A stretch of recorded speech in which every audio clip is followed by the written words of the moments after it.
Alright guys, gals, and everything in between. So, another week, another Ash vs. Evil Dead groovy.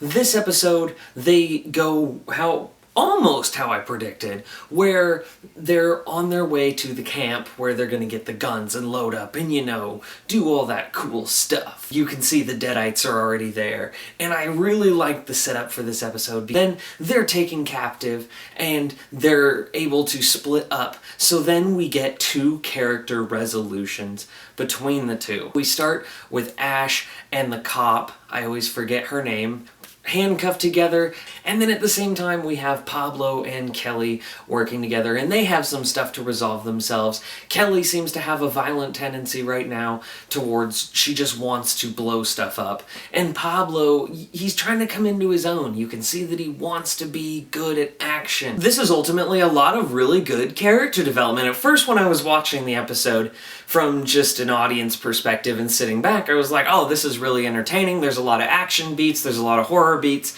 I was liking it. But then when I was looking at it under the surface, this is that episode where the characters really need to flesh themselves out and come into their own, per se. And I really liked that.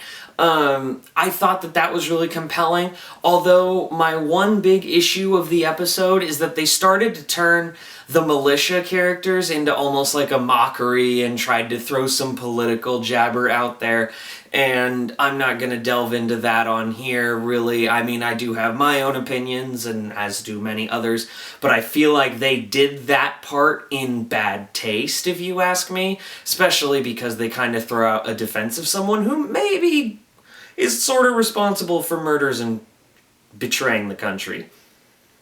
That bugged me, but, it was a small part of the episode. I'm not going to wave a flag and get offended and call for the death of this TV show, because I love this TV show. As they're trying to escape, where Pablo, he really wants to become a hero, and he's talking about, like, oh, I need my own weapon kind of thing, and he's talking to Kelly about it, and she's just kind of like, you're none of these things, you're not that, you're not that.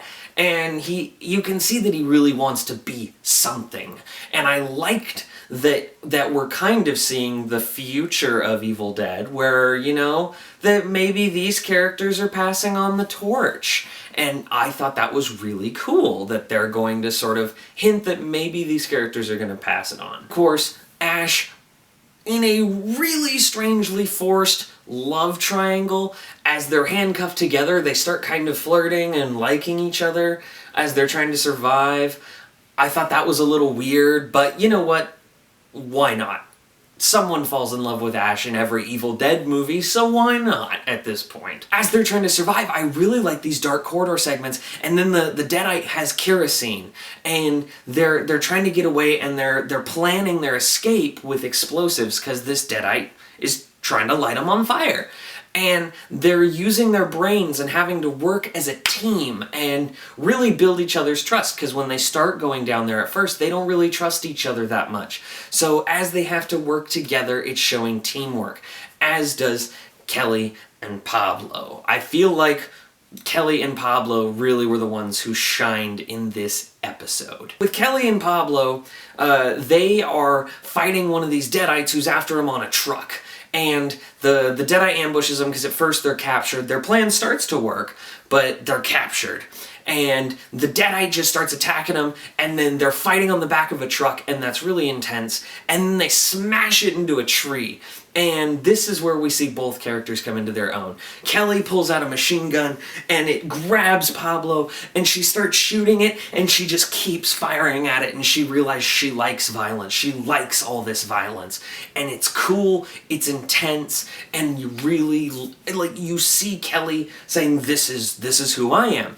And then Pablo, as they're like, he's dead, Pablo's punching him, and there's flesh and blood and gore in all the fancy Evil Dead fashion, and you see that maybe Pablo could be a brawler. If we're talking about video game classes here, like she's the assault class and the commander is Ash, and then Pablo could be like the brawler, the heavy hitter, who he comes in and he just rips people apart. Angel in The Strain, where he's like just punching people and throwing them through walls, that kind of stuff. And I was like, I see where they're going with this. He likes excessive violence. Well, they all do, but that's beside the point. Ash and the cop, I will remember her name one day, smash through the wall and they break out. And so, in all of this, Pablo and Kelly learned to work as a team. They each sort of figured out who they were on their own, and then they end up stopping the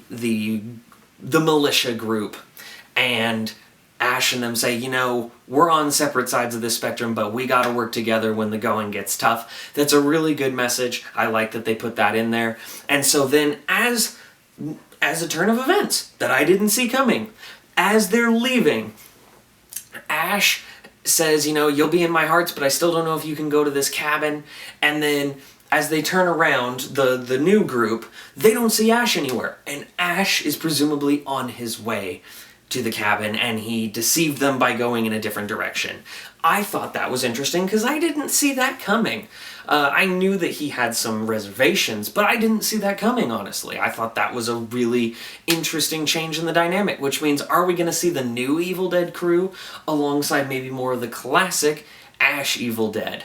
So that could be interesting. And then we, of course, tease the cabin, and the shot is glorious. The camera is tilting down, and you see the hand that left Xena Warrior Princess's car, and it goes into the cabin, which means, I'm telling you guys, we're gonna have throwback Evil Dead 2 episode where he's going to be fighting the hand in the cabin. It's gonna happen, and I'm gonna geek out for days because that scene is legendary, and it's gonna be amazing, and I'm excited because I didn't see this plot twist coming. I was getting worried that I had it all down to a T, and then the show gives me a curveball. I like it when TV shows do that. This TV show just did it for me. So all in all, a real simple episode, but I liked it. I thought it was a really compelling installment of Ash vs. Evil Dead that gave us some important character development and a different enemy other than just Deadites to face. And it was interesting to me, and I liked it. And I feel like this is one of those episodes that, you know, when your TV show is off air, but you feel like watching something about it, but you don't want to binge the whole season, I feel like this is one of those episodes I would go back to. So I have to say, that means, to me anyway, successful episode. What did you guys think of the episode? And did you guys see that twist coming? Are you guys, of course, like, oh yeah, of course, Scott, of course that plot twist was coming, because Ash already had reservations. Gee, why didn't you think of that? You know, tell me ahead of time. Just let me know. Also, don't forget to like and subscribe. Got plenty more videos coming to you. Groovy.